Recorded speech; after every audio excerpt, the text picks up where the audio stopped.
brokenhearted but not broken, busted, but in no way am I a buster. I'm feeling helpless, but I know I'm not alone, and there's a chill that won't leave my aching bones. I may be weak, but I'm not a coward, and I've searched for joy, and well, the ground, yeah, it's been scoured.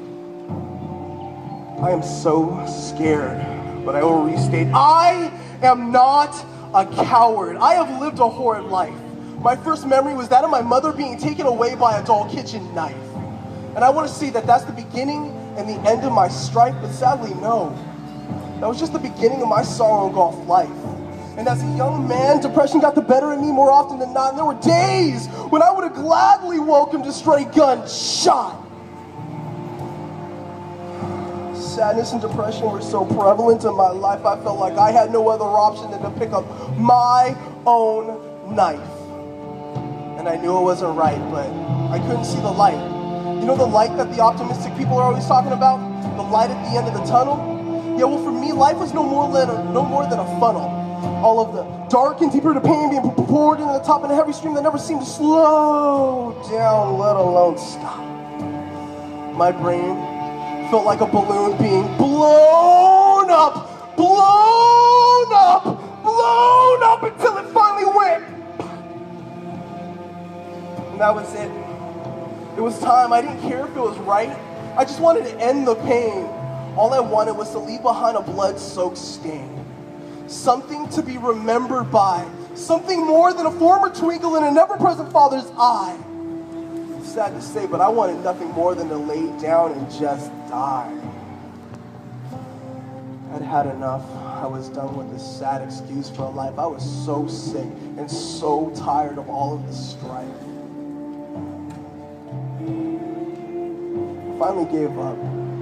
I tried to end my own life, and that's right. I tried to end my own life. I tried. I decided to take the coward's way out. There just wasn't any other logical route. It's time for me to finally just check out. So I tried a noose, and I tried a knife, and I tried them all, but I couldn't seem to get it right. It was as if there was some great purpose that I hadn't yet fulfilled. By all means, all of the things that I tried should have killed me. But that's not the case, no.